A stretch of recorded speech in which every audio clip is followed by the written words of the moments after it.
Assalamualaikum warahmatullahi wabarakatuh. Innal hamdalillahi nahmaduhu wa nasta'inuhu wa nastaghfiruh wa na'udzu billahi min shururi anfusina wa min sayyiati a'malina. May yahdihillahu fala mudilla lahu wa may yudlil fala hadiya lahu. Asyhadu an la ilaha illallah wahdahu la syarika lahu wa asyhadu anna Muhammadan 'abduhu wa rasuluh. Ya ayyuhalladzina amanu taqullaha haqqa tuqatih wa la tamutunna illa wa antum muslimun. Ya ayyuhan nas ittaqu rabbakumul ladzi khalaqakum min nafsin wahidah wa khalaqa minha zawjaha wa batha minhuma rijalan katsiran wa nisaa'a. Wattaqullaha alladzi tasaaluna bihi wal arham innallaha kana 'alaikum raqiba. Ya ayyuhalladzina amanu taqullaha wa qulu qawlan sadida يصلح لكم أعمالكم ويغفر لكم ذنوبكم ومن يطع الله ورسوله فقد فاز فوزا عظيما أما بعد فإن أصدق الحديث كتاب الله خير الهدي هدي محمد صلى الله عليه وسلم وشر الأمور محدثاتها وكل محدثة بدعة وكل بدعة ضلالة وكل ضلالة في النار. Masih bab yang ke-14 tentang akidah Syekh Al-Imam Muhammad bin Abdul Wahhab rahimahullah ta'ala, bahwa beliau beriman bahwa kaum mukminin akan melihat Rabb mereka dengan penglihatan mereka nanti pada hari kiamat. Kemarin sudah kita bahas beberapa dalil dari Al-Quran dan Sunnah dan juga sudah sampai apakah Allah dapat dilihat di dunia ini. Kita juga sudah sebutkan beberapa dalil bahwa Allah Subhanahu wa taala tidak akan pernah bisa dilihat di dunia ini oleh manusia sehingga mereka meninggal dunia. Sekarang bagian yang akhir pada bab yang ke-14 ini, apakah Nabi SAW pernah melihat Allah sebelum beliau wafat? Ini ada khilaf di antara ahlu sunnah dalam bab ini. Ada yang mengatakan Nabi SAW tidak melihat Allah. Ada yang mengatakan pernah melihat Allah.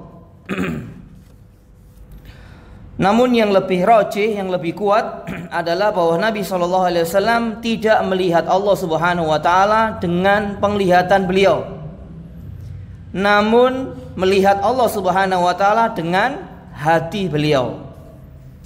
Di sini kita sebutkan rinciannya.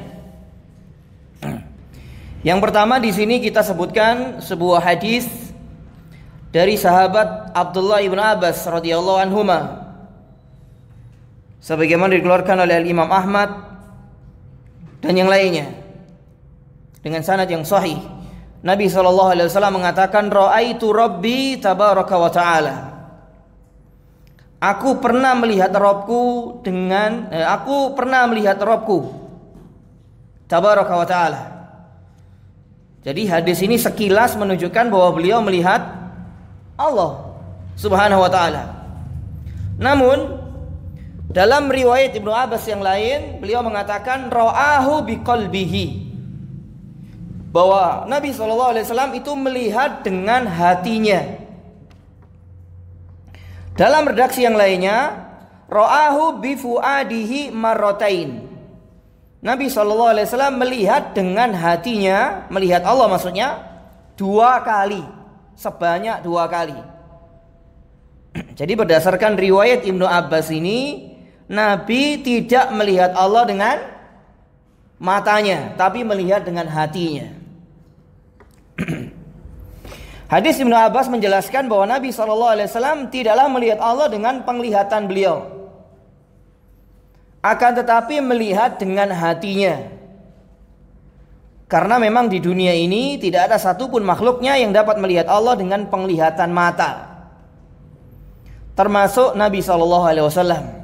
Sehingga manusia meninggal dunia, kelak pada hari kiamat masuk ke dalam surga, baru bisa melihat Allah. Dan ini hanya kekhususan bagi orang-orang yang beriman yang masuk surga. Kemudian juga diperkuat dengan hadis Ummul Mukminin Aisyah radhiyallahu taala anha, di mana beliau mengatakan, man haddatsaka siapa saja yang menceritakan kepadamu anna Muhammadan sallallahu alaihi wasallam ra'a rabbahu faqad kadzaba, bahwa Nabi Muhammad sallallahu alaihi wasallam melihat Rabbnya, maka sesungguhnya dia adalah pendusta. Jadi sampai Aisyah mengatakan demikian. Masya Allah. Kalau ada seseorang mengatakan bahwa Nabi Muhammad itu melihat Allah dengan penglihatannya, maka sungguh dia telah berbohong, berdusta. Kemudian juga diperkuat dengan hadis yang lain dari Abu Dzar Al-Ghifari, bahwa beliau pernah bertanya kepada Nabi SAW, hal ra'aita rabbak, sebagaimana dikeluarkan oleh Imam Muslim dalam sahihnya. Kalau tadi Aisyah, Bukhari, Muslim, dan At-Tirmidzi. Dalam riwayat Imam Muslim ini Abu Dzar bertanya kepada Nabi SAW, hal ra'aita rabbak, apakah engkau pernah melihat Rabbmu wahai Rasulullah? Qala, beliau menjawab, nurun anna arahu, cahaya yang aku lihat. Cahaya yang aku lihat. Di sini menunjukkan bahwa beliau tidak bisa memandang Allah Subhanahu wa taala ketika masih diberikan hidup di dunia ini dengan penglihatannya. Dengan penglihatannya.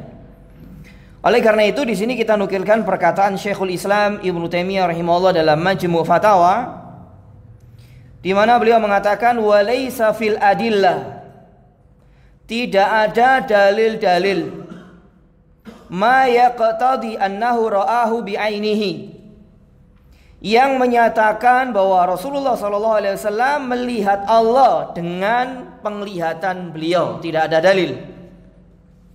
Wala sabata dzalika an ahadin min as-sahabati wala fil kitabi wa sunnah ma yadullu ala dzalik. Dan tidak sabit, tidak tetap yang demikian itu dari salah seorang di antara para sahabat radhiyallahu anhum jami'an. Dan juga tidak tetap di dalam Al-Quran maupun sunnah yang menunjukkan akan hal itu. Akan hal itu.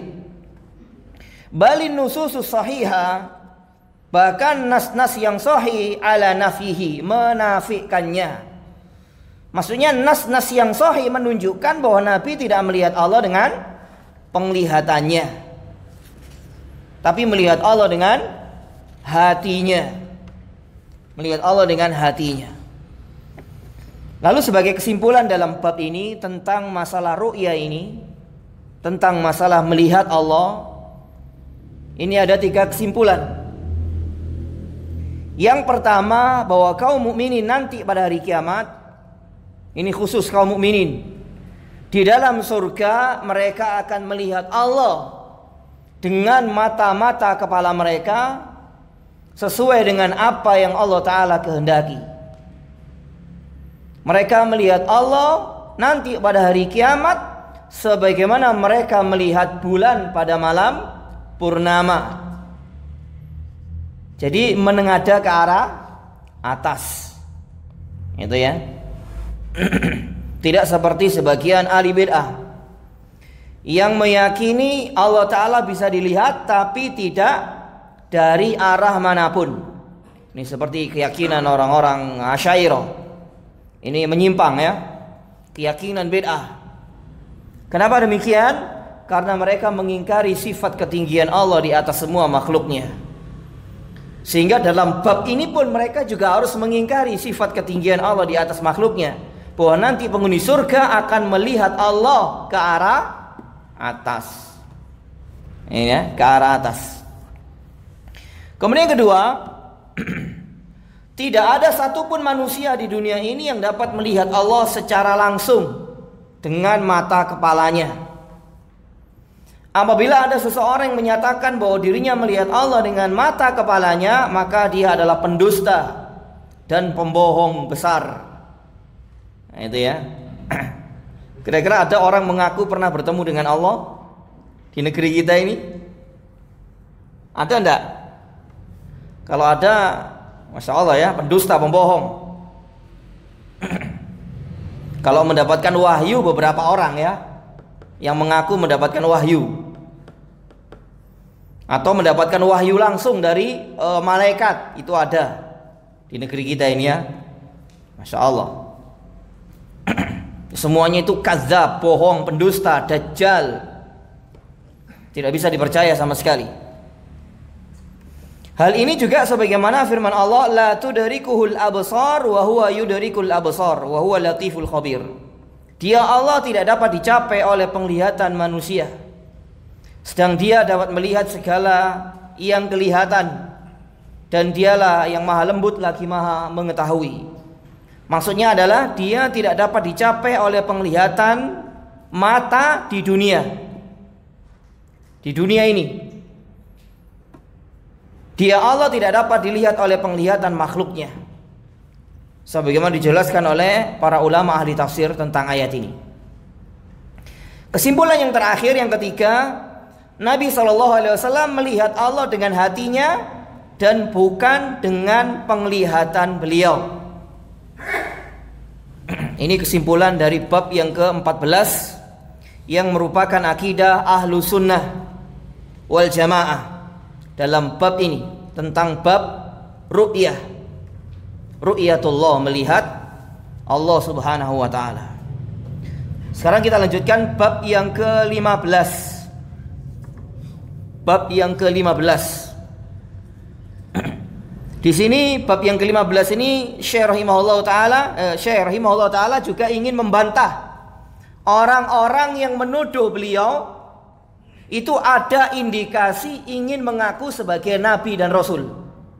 Sebagian tuduhan dari ahli bid'ah, orang-orang zindik yang menuduh Syekh Muhammad bin Abdul Wahhab itu mengaku ada indikasi ingin mengaku sebagai nabi dan rasul. Nah, di sini beliau ingin membantah tuduhan itu. Karena orang mengaku sebagai nabi dan rasul, hukumnya apa ini hukumnya? Kafir, murtad, keluar dari Islam. Kalau ada orang mengaku sebagai nabi dan rasul, itu kafir, murtad, keluar dari Islam. Itu. Nah, di sini Syekh ingin membantah tuduhan itu dari akidah beliau ini. Di mana beliau rahimahullah mengatakan, wa u'minu bi anna nabiyyana Muhammadan sallallahu alaihi wasallam khatimun nabiyyin wal mursalin. Dan saya beriman, saya meyakini bahwa nabi kita Muhammad sallallahu alaihi wasallam adalah penutup para nabi dan rasul. Wa la yasihu imanu 'abdin, dan tidak benar iman seorang hamba hatta yu'mina bi risalatihi, sehingga dia beriman dengan semua risalah yang dibawa oleh beliau, wa yashhada bin nubuwwatihi, dan dia bersaksi dengan kenabian beliau. Masya Allah. Dalam bab ini ada beberapa kaidah ya. Di sini kalau tidak salah kita sebutkan ada 12 kaidah tentang masalah bab yang ke-14 ini. Ke-15. Ada 10 di sini ya, ada 10 kaidah tentang berkaitan dengan masalah beriman kepada risalah yang beliau bawa dan juga bersaksi atas kenabian beliau sallallahu alaihi wasallam. Ada 10 qawaid, 10 kaidah. Nah, sebelumnya di sini kita baca syarahnya dulu. Ini merupakan salah satu akidah yang sangat besar yang menjadi keyakinan setiap muslim. Bahkan telah menjadi kesepakatan seluruh ulama Islam dan kaum muslimin sejak dahulu hingga hari ini, bahkan hingga hari kiamat, bahwa Nabi SAW adalah penutup para nabi dan rasul, serta tidak ada lagi nabi maupun rasul setelah beliau. Jadi kalau ada orang yang mengaku sebagai nabi dan rasul setelah diutusnya beliau SAW, maka itu adalah pembohong besar. Pembohong besar. Di negeri kita ini sudah berapa kali orang ngaku nabi? Berapa kali, Pak? Dulu yang terakhir yang kita ingat itu Musaddiq ya. Kalau tidak salah sudah tobat dia ya. Dan diikuti oleh beberapa orang. Kemudian ada lagi yang mengaku sebagai atau mendapatkan wahyu Katanya malaikat Jibril datang kepada dia. Siapa itu? Ali Aedan. Itu ya. Wonge wis mati kan. Alhamdulillah. Mati dalam kondisi mengaku mendapatkan wahyu dari Allah melalui Jibril. Matinya mati apa ini berarti? Kafir. Berarti sama saja dia mendustakan Nabi SAW sebagai penutup para nabi dan rasul. Ini sekian banyak nas kita bawakan dari Al-Quran dan Sunnah. Masya Allah. Yang pertama di sini kita bawakan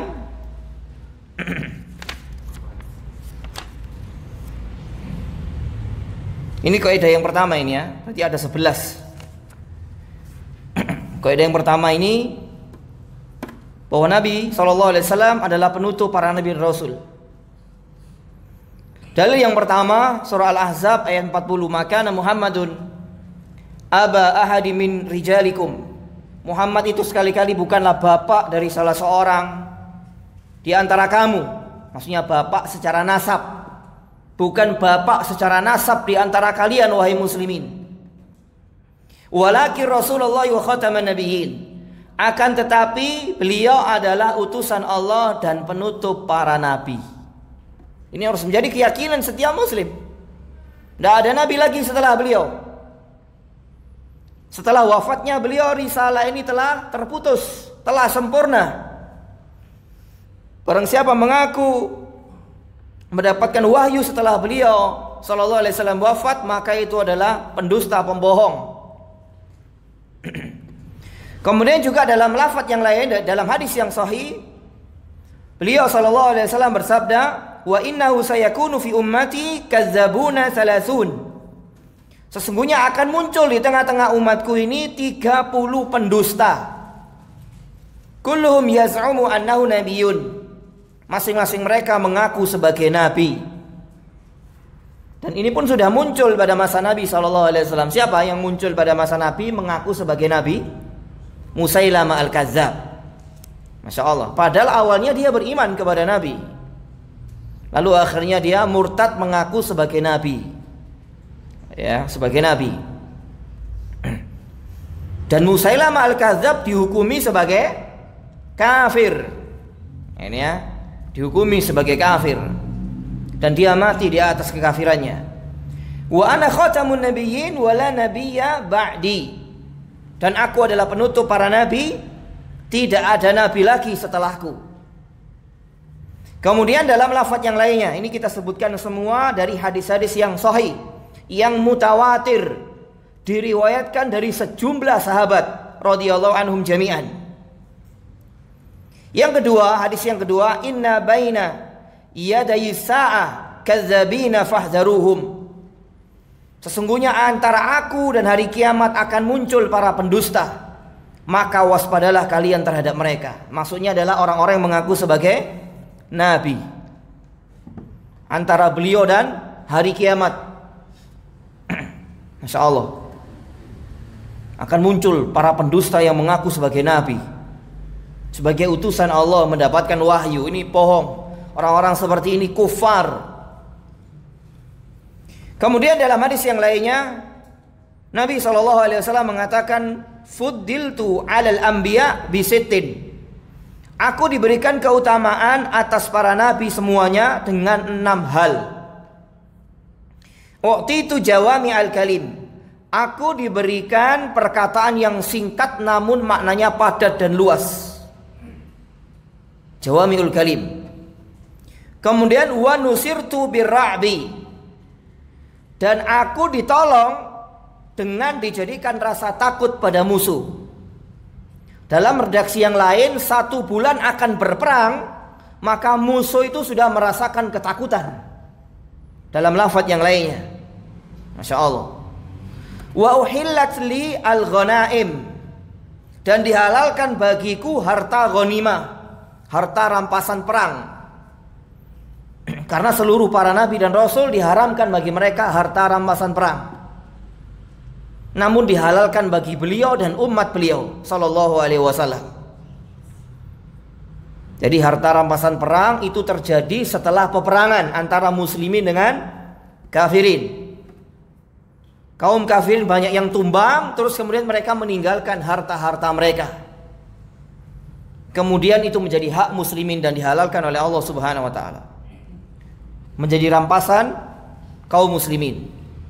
Kemudian waju'ilat liyal ardu tahurun wa masjidan. Dan dijadikan bagiku untukku masjid, bumi ini dijadikan untukku masjid dan tempat bersuci. Masjid dan tempat bersuci. Kemudian wa ursiltu ilal khalqi kafa. Yang kelima, aku diutus kepada semua manusia. Ini tidak seperti nabi-nabi yang terdahulu yang diutus hanya untuk kaum mereka masing-masing. Seperti Musa diutus khusus untuk Bani Israel, Isa bin Maryam khusus untuk Bani Israel, dan nabi-nabi yang lain khusus untuk umat kaum mereka masing-masing. Sementara Nabi SAW diutus untuk seluruh umat manusia. Barang siapa yang tidak beriman dengan risalah yang beliau bawa, maka dia pasti akan menjadi penghuni neraka nanti pada hari kiamat. Kemudian wa khutima bi an-nabiyun, dan para nabi ditutup dengan aku. Jadi beliau penutup para nabi dan rasul. Kemudian dalam hadis yang lainnya, Masya Allah begitu banyak ya, tentang kaidah yang pertama ini, tidak ada nabi lagi setelah beliau.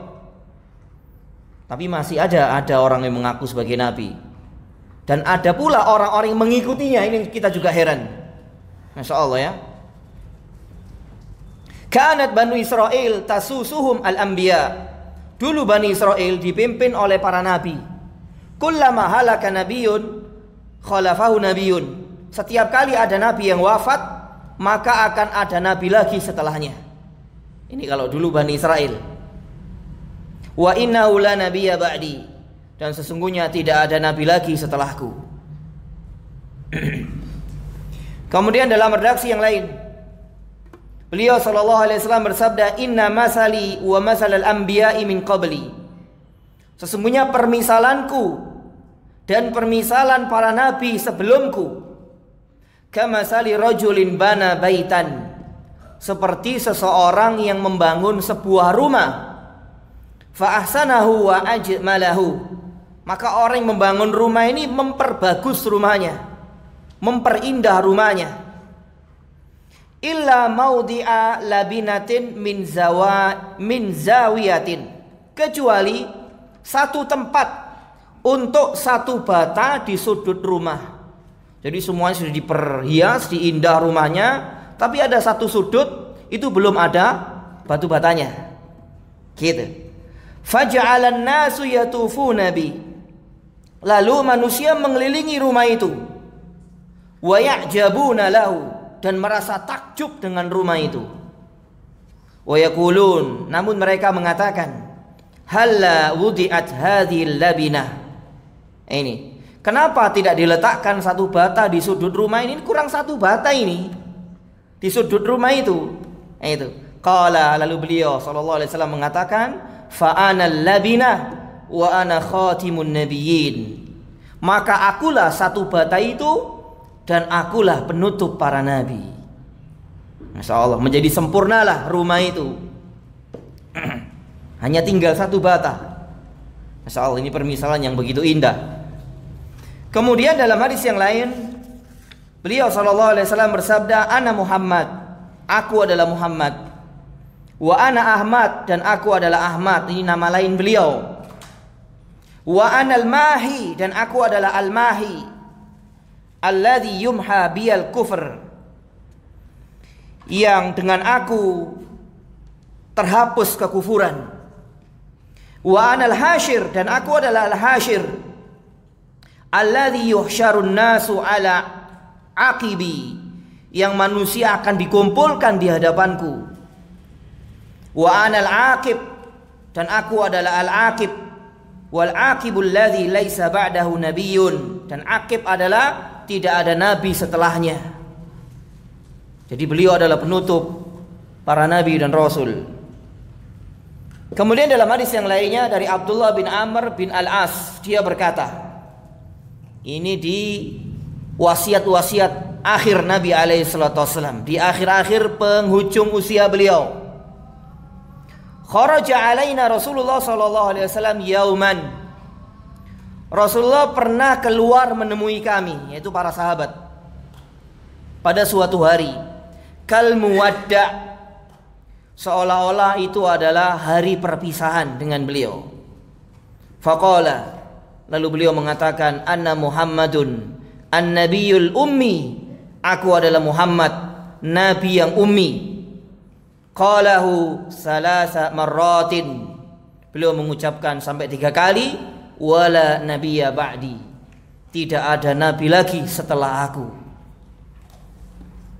Lalu di sini kita nukilkan perkataan Al-Imam Ibnu Katsir, di mana beliau mengatakan Allah Ta'ala telah mengkhabarkan di dalam kitabnya dan melalui lisan Rasulnya secara mutawatir sekian banyak nas yang datang dengan riwayat yang sahih dari beberapa para sahabat, sejumlah sahabat, bahwasanya tidak ada lagi nabi setelah beliau, supaya mereka manusia mengetahui bahwa siapa saja yang mengaku-ngaku kedudukan ini setelah beliau adalah pembohong, pendusta, dajjal, orang sesat dan menyesatkan.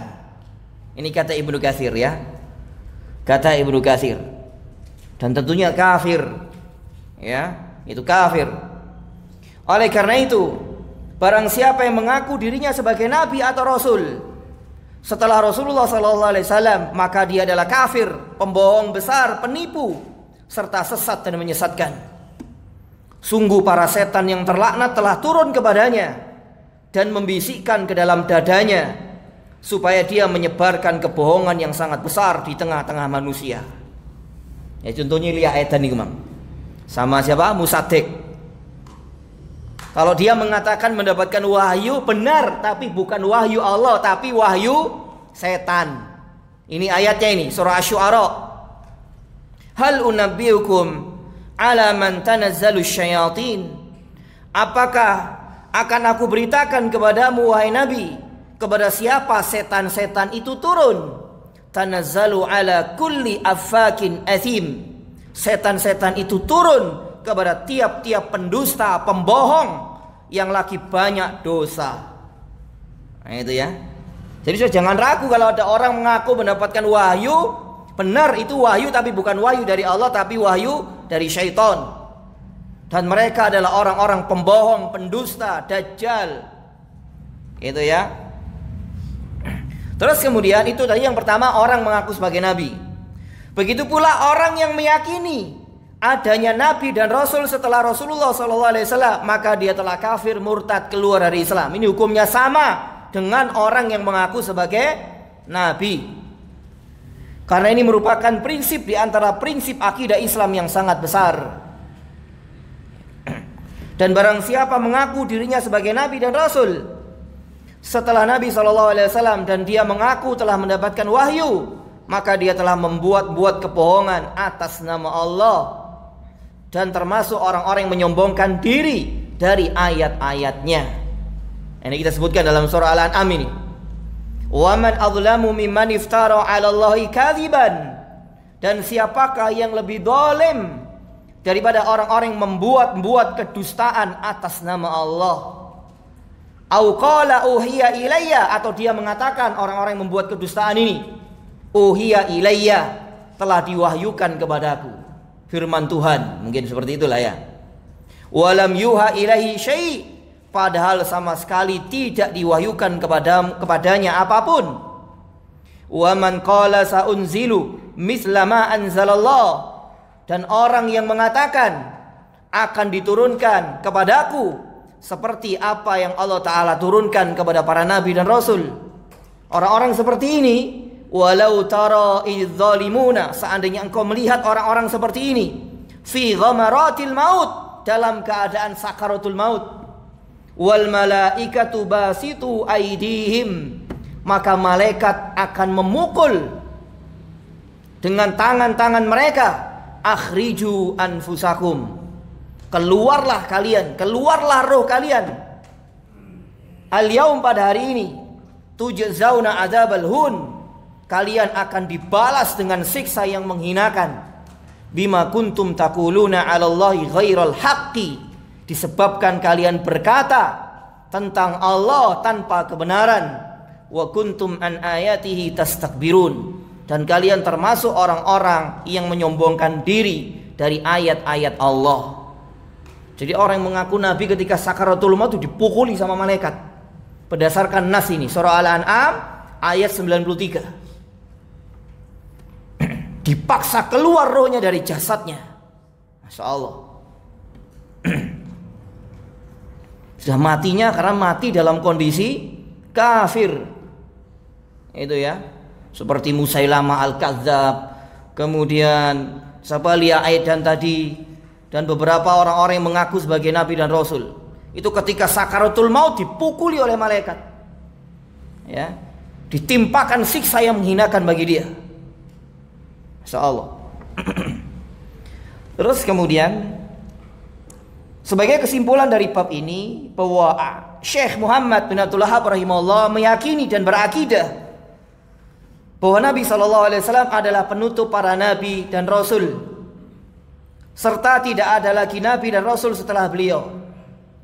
Dan ini juga untuk membantah tuduhan bohong dan dusta terhadap sebagian para pembohong dan pendusta yang menuduh bahwa Syekh Muhammad bin Abdul Wahhab ada keinginan mengaku sebagai nabi. Masya Allah. Maha suci Allah, itu merupakan kebohongan yang sangat besar, kedustaan yang teramat nyata. Masya Allah ya.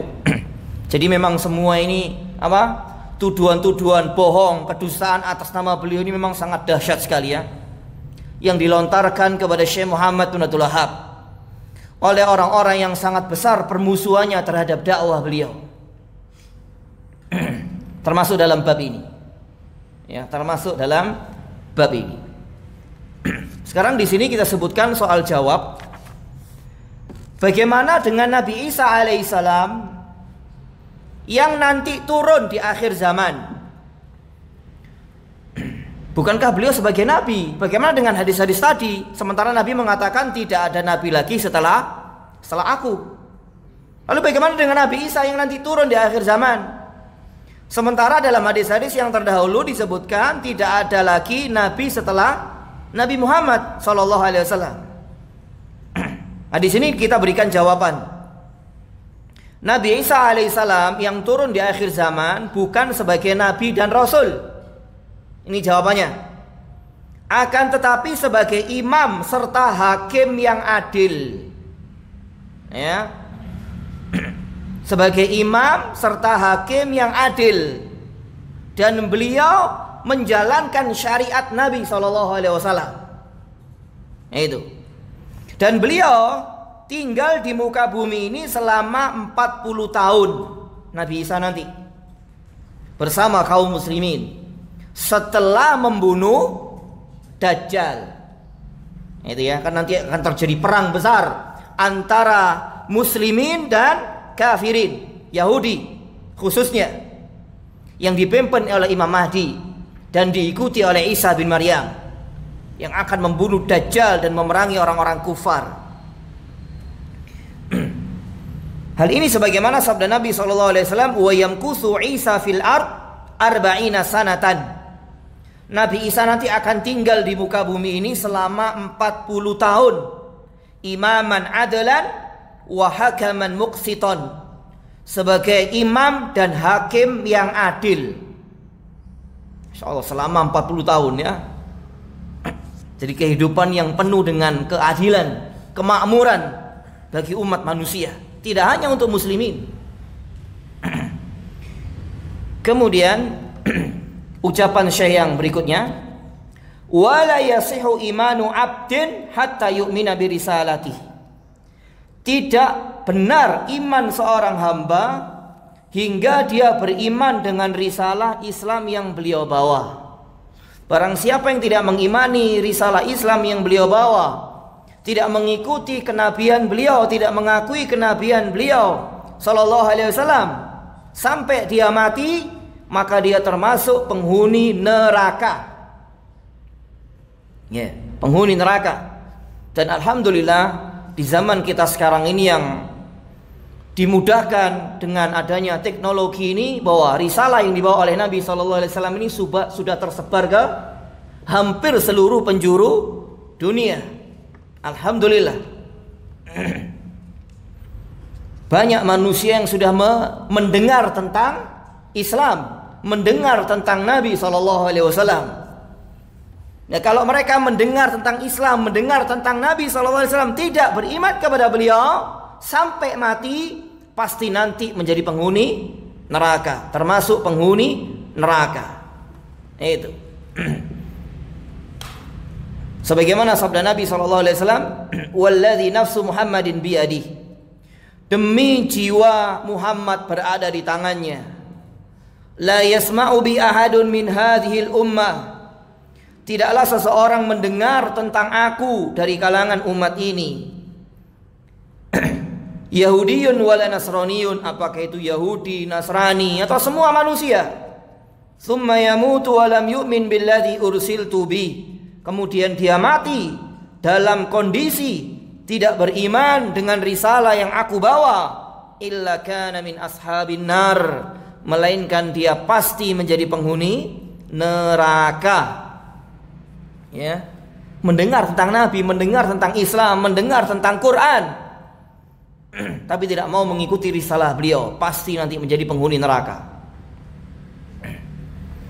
Kan sekarang Islam ini kan sudah didengar di semua benua di dunia ini, di benua Asia, benua Eropa, benua Amerika, Afrika, dan Australia. Masya Allah, alhamdulillah. Barang siapa mendengar Islam namun tidak beriman kepada risalah Islam yang dibawa oleh Nabi SAW sampai mati, maka dia pasti menjadi penghuni neraka. Insya Allah.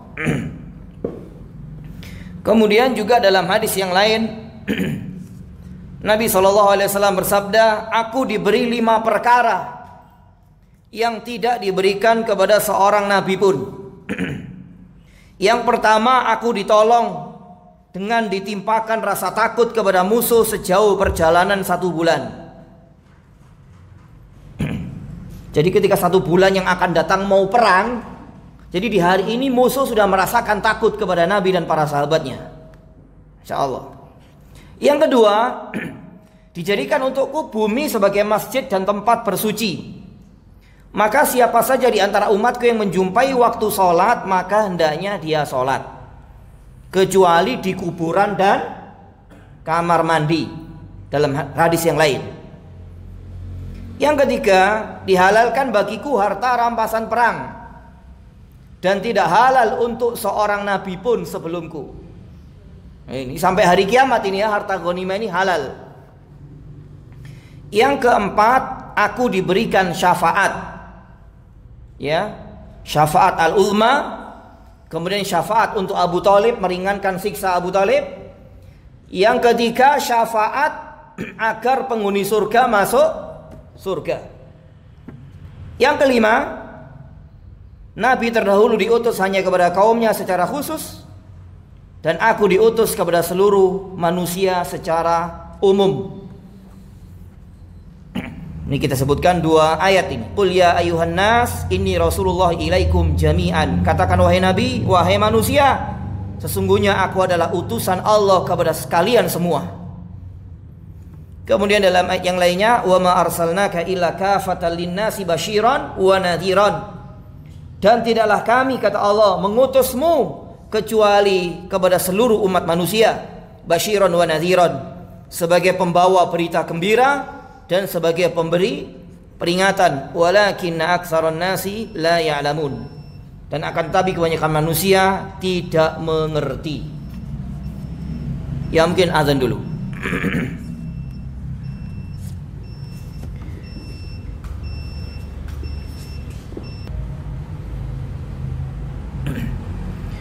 Kita lanjutkan sedikit. Ucapan Syekh rahimahullah yang berikutnya, wa yashhada bi nubuwwatihi, dan bersaksi atas kenabian beliau sallallahu alaihi wasallam. Di sini ada 10 kaidah tentang bab ini. Makna yang pertama atau kaidah yang pertama, Dalam bab ini kesaksian seorang muslim terhadap kenabian Nabi SAW. Ada 10 kaidah atau 10 makna di sini. Makna yang pertama, mentaati beliau dalam segala perkara yang beliau perintahkan dan tidak menyelisihinya. Mentaati beliau dalam segala perkara yang beliau perintahkan. Jadi mentaati beliau ini secara mutlak bagi setiap muslim dan muslimah. Mentaati Nabi SAW secara mutlak seperti dia mentaati Allah. Tidak boleh membangkang sedikit pun dari ketaatan kepada beliau alaihi salatu wassalam. Ya begini seharusnya seorang muslim, tidak membangkang, selalu mendengar dan taat. Dalam banyak ayat dalam Al-Quran, Allah Ta'ala mengiringkan ketaatan kepadanya dengan ketaatan kepada Rasulnya, yang maknanya adalah bahwa mentaati Rasulullah SAW maka hakikatnya adalah mentaati Allah, dan mendurhakai beliau maka hakikatnya adalah mendurhakai Allah. Jadi sifatnya mutlak ketaatan kepada Nabi alaihi salatu wassalam.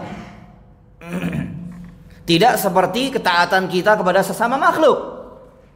Itu muqayyad, terikat dengan syariat. Seperti kita mentaati orang tua kita, wajib kita mentaati orang tua kita apabila sesuai dengan ketaatan kepada Allah dan Rasulnya, yang tidak bertentangan dengan ketaatan kepada Allah dan Rasulnya. Jadi kalau ketaatan kepada sesama makhluk itu muqayyad, terikat dengan syariat ini. Apakah sesuai dengan ketaatan kepada Allah dan Rasulnya? Kalau sesuai ketaatan kepada Allah dan Rasulnya, ya kita taati. Seperti mentaati orang tua atau yang lainnya. Tapi kalau tidak sesuai dengan ketaatan kepada Allah dan Rasulnya, maka tidak ada ketaatan kepada makhluk dalam rangka bermaksiat kepada Al-Khaliq. Siapapun itu orangnya, termasuk orang tua kita. Kalau orang tua kita untuk mengajak untuk mendurhakai Allah dan Rasulnya, maka tidak ada ketaatan, tidak ada mendengar kepadanya. Itu. Apalagi selain orang tua kita, termasuk guru di sini ya. Gak boleh guru mengajak untuk menyalahi Al-Quran dan Sunnah, gak boleh ditaati. Untuk menyelisih Sunnah misalkan, untuk mengajak kepada bid'ah, gak boleh ditaati. Ketaatan secara mutlak itu hanya kepada Allah dan Rasulnya.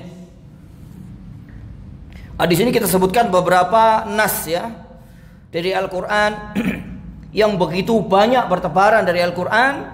Ketaatan kepada Allah diiringi dengan ketaatan kepada Rasulnya. Yang pertama di sini surat An-Nisa ayat 59, ya ayyuhalladzina amanu atiullaha wa atiur rasul. Wahai orang-orang beriman, taatilah Allah dan taatilah Rasul secara mutlak. Wa ulil amri minkum, dan ulil amri di antara kalian, terikat dengan ketaatan kepada Allah dan Rasulnya. Kemudian juga dalam surah Al-Ahzab, di sini yang bagian akhir, wa may yuti'illaha wa rasulahu, barang siapa yang mentaati Allah dan Rasulnya, faqad faza fawzan 'azima, maka pasti dia mendapatkan keberuntungan yang sangat besar. Ini mutlak ketaatan kepada Allah dan Rasulnya. Kemudian juga dalam ayat yang lain, ya ayyuhalladzina amanu atiullaha wa atiur rasul wa la tubtilu a'malakum. Wahai orang-orang beriman, taatilah Allah dan taatilah Rasul, dan jangan kalian menghapuskan amal-amal kalian sendiri. Jadi mendurhakai Allah dan Rasulnya ini bisa menyebabkan amal-amal itu terhapus. Kemudian juga di dalam surah yang lain, surah Al-Anfal yang begitu banyak, ya ayyuhalladzina amanu atiullaha wa rasulah, wahai orang-orang yang beriman, taatilah Allah dan Rasulnya. Wala tawallau anhu wa antum tasma'un, dan jangan kalian berpaling. Kemudian juga dalam ayat yang lainnya, may yuti'ir rasula faqad ata Allah, barang siapa yang mentaati Rasul, hakikatnya dia mentaati Allah. Jadi makna kebalikannya, mendurhakai Rasul itu sama saja mendurhakai Allah. Lalu di sini kita sebutkan dua hadis. Sabda Nabi SAW, man ata'ani faqad ata Allah. Barang siapa yang taat kepadaku, maka hakikatnya dia taat kepada Allah. Wa man asani faqad asallah. Barang siapa yang durhaka kepadaku, maka hakikatnya dia durhaka kepada Allah. Dan untuk mengetahui bagaimana kita bisa taat kepada Rasulullah, tentunya harus dengan apa? Dengan ilmu. Tanpa ilmu nggak akan bisa kita mentaati Rasulullah. Tidak sedikit di antara manusia ini yang mendurhakai Nabi SAW, tapi mereka menyangka melakukan ketaatan kepada Nabi SAW. Itu. Maka ketaatan kepada Nabi ini dibutuhkan ilmu. Kemudian dalam hadis yang lain yang terakhir, dalam kaidah yang ini, yang pertama ini, kullu ummati yadkhulunal jannah illa man aba. Semua umatku pasti masuk surga kecuali orang yang enggan, yang enggak mau. Jadi di sini kita sudah ada jaminan dari Nabi SAW. Semua muslimin pasti masuk surga kecuali yang enggak mau. Qalu ya Rasulullah wa man ya'ba. Para sahabat bertanya, ya Rasulullah, siapa yang enggak mau itu? Siapa yang enggan? Kok bodoh sekali gitu loh, dijamin masuk surga kok enggak mau. Lalu beliau mengatakan, man ata'ani dakhalal jannah.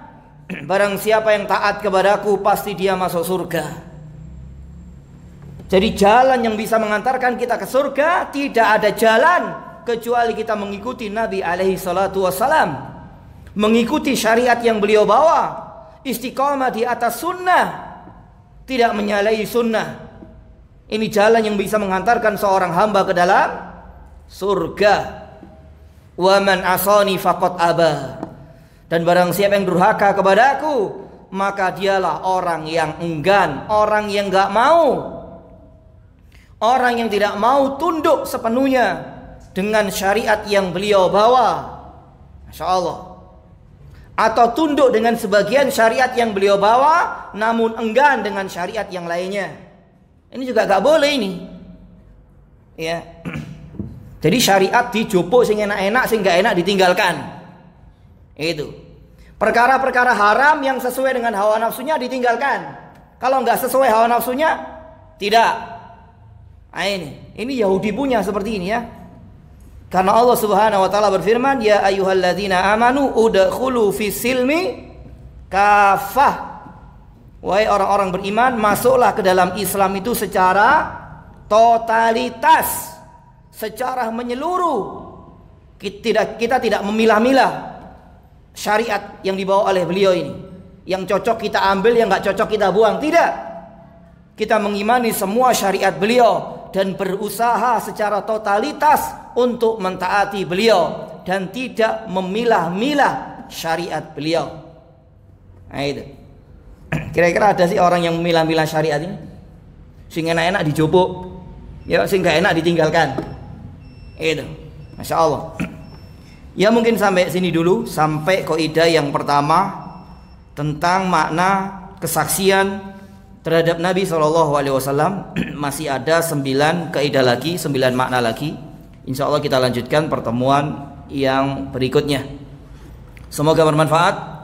Kurang lebihnya saya mohon maaf. Semoga Allah menjadikan kita semua istiqomah di atas Islam, di atas tauhid, di atas sunnah, di atas sikap dan cara beragama yang benar. Dan semoga Allah menutup usia kita masing-masing dengan husnul khotimah. Kita akhiri dengan doa kafaratul majelis.